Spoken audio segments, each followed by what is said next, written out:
बढ़ते हैं अगली प्रस्तुति की ओर।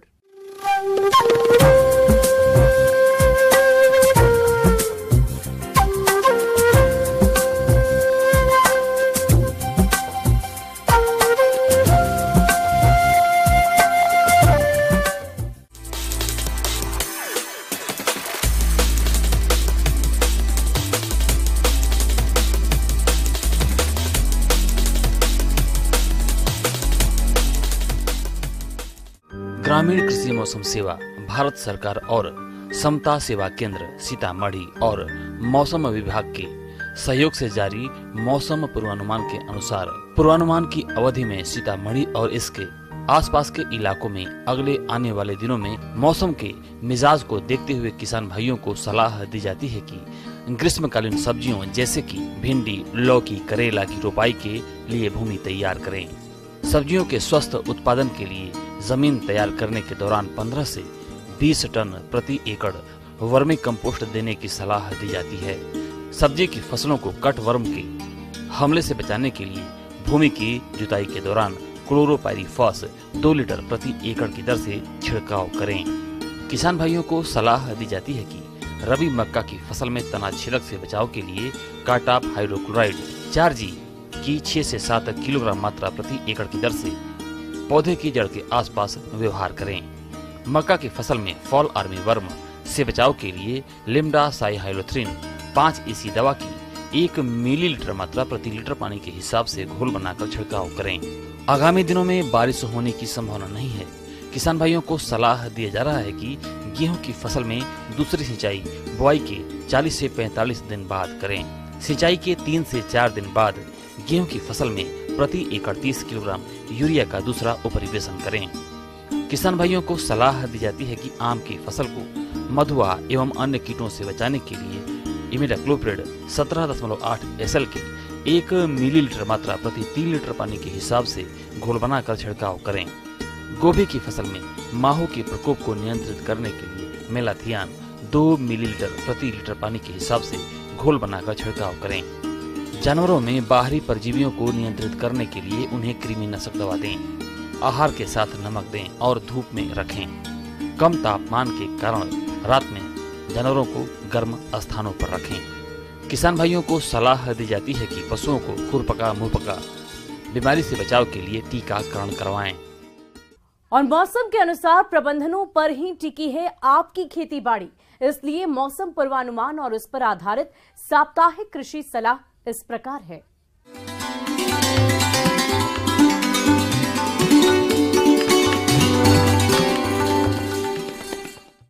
अन्नदाता हेल्पलाइन निशुल्क फोन संपर्क सेवा के माध्यम से आपके द्वारा पूछे गए प्रश्नों में से 1 या 2 महत्वपूर्ण प्रश्न को हम अपने कार्यक्रम में शामिल करते हैं और इसी के तहत आज किसान का सवाल और उसका जवाब कुछ इस प्रकार है। अन्नदाता निशुल्क फोन संपर्क सेवा के माध्यम से पूछे गए प्रश्नों में से आज हमने जिस प्रश्न को कार्यक्रम में शामिल किया है उसे पूछा है ग्राम उस्मानपुर, जिला पटना के कृषक विवेक रंजन ने। ये लेयर मुर्गियों के पालन के बारे में जानकारी चाहते हैं। विवेक रंजन जी, आपकी जानकारी के लिए प्रस्तुत है कार्यक्रम का ये अंश।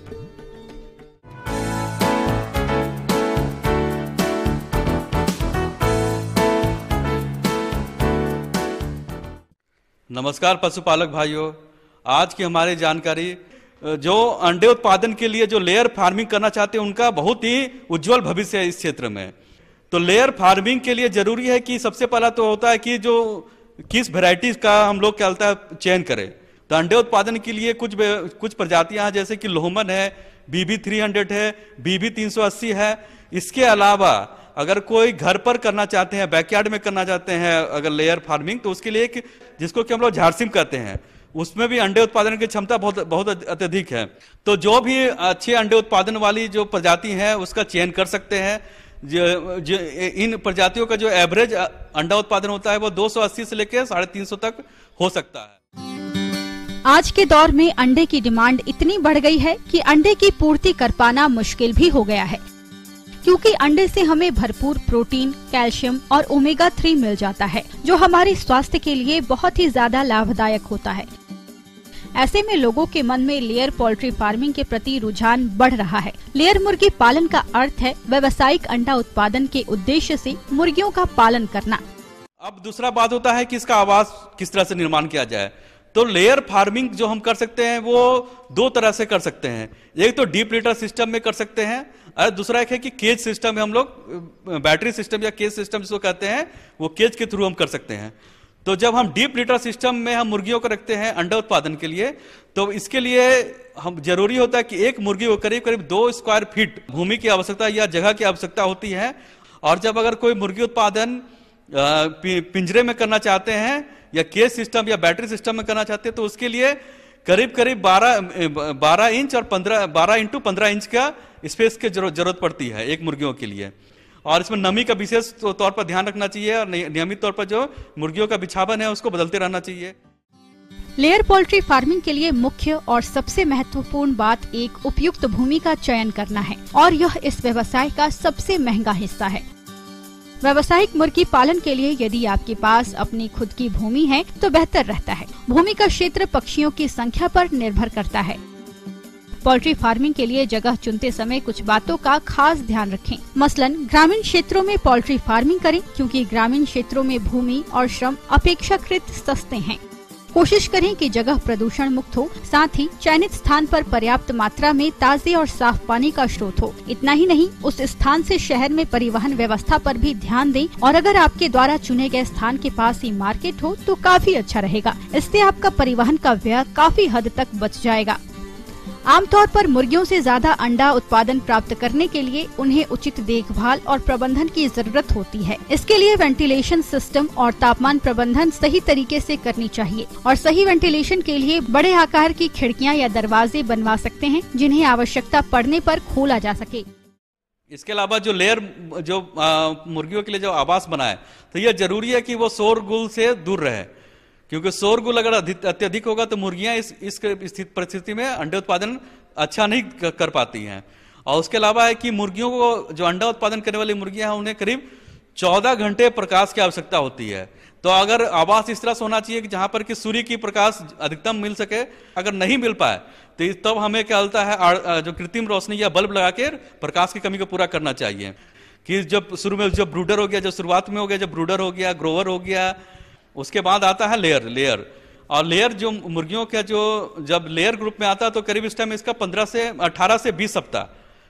से 20 सप्ताह की उम्र से मुर्गियां अपना अंडा उत्पादन शुरू करती है। तो ये जरूरी है कि कम से कम 22% प्रोटीन युक्त आहार बाजार में उपलब्ध, बहुत सारे उपलब्ध आहार है, उसका उपयोग वो लोग कर सकते हैं। इसके अलावा घर में भी मक्के और मिनरल मिक्सचर वैकल्पिक व्यवस्था उनके पास है, तो उसके अनुसार वो कर सकते हैं, पर कैल्शियम नियमित रूप से जरूर दें। आप अपने स्थानीय बाजार से आहार खरीद सकते हैं या अपने घर पर फीड बना सकते हैं। आहार में प्रोटीन और खनिज लेयर मुर्गियों के लिए बहुत आवश्यक है। जन्म के बाद 2 सप्ताह तक उन्हें कम से कम 2% कैल्शियम दें और बाद में 8 सप्ताह तक स्टार्टर फीड खिलाएं। फिर 18 सप्ताह के होने तक उन्हें दिन में 2 या 3 बार आहार दें। उनकी उम्र और वजन के अनुसार लेयर पोल्ट्री दाना मिश्रण दें और मुर्गियों की मांग के अनुसार पर्याप्त पानी उपलब्ध कराएं। इसके अलावा है कि जो टीकाकरण और क्या होता है, और जो कृमिनाशक है, कृमिनाशक बहुत ही आवश्यक है कि मुर्गियों में क्या होता है कि अंतः परजीवी का बहुत ज्यादा प्रकोप होता है। तब उसके लिए नियमित रूप से क्या होता है, कृमिनाशक मुर्गियों को देते रहना चाहिए। जो मुर्गी पालन से जुड़े हुए अगर इन सब बातों का ध्यान रखेंगे तो हमें पूरी आशा है कि वो अपने मुर्गी पालन व्यवसाय से अधिक मुनाफा कमा सकते हैं। किसान भाइयों, अन्नदाता आपकी सेवा के लिए संकल्परत है। कृषि संबंधित समस्या और सुझाव के लिए आप हमें इस पते पर संपर्क कर सकते हैं। प्रोड्यूसर अन्नदाता, news 18 Bihar Jharkhand, Ramoji film city, Hyderabad 501512 और साथ ही आप हमें ईमेल भी कर सकते हैं। हमारा ईमेल आईडी है p18annadatabihar@nw18.com। इसके अतिरिक्त आप हमें निःशुल्क हेल्पलाइन नंबर 180088921633 पर सोमवार से लेकर शनिवार सुबह 10 बजे से शाम 4 बजे के बीच संपर्क कर सकते हैं। किसान भाइयों, अब समय हो रहा है आपसे विदा लेने का, तो हमारी अन्नदाता टीम को दीजिए इजाजत। कल फिर आपसे मुलाकात होगी कृषि संबंधित कुछ और महत्वपूर्ण जानकारियों के साथ। नमस्कार।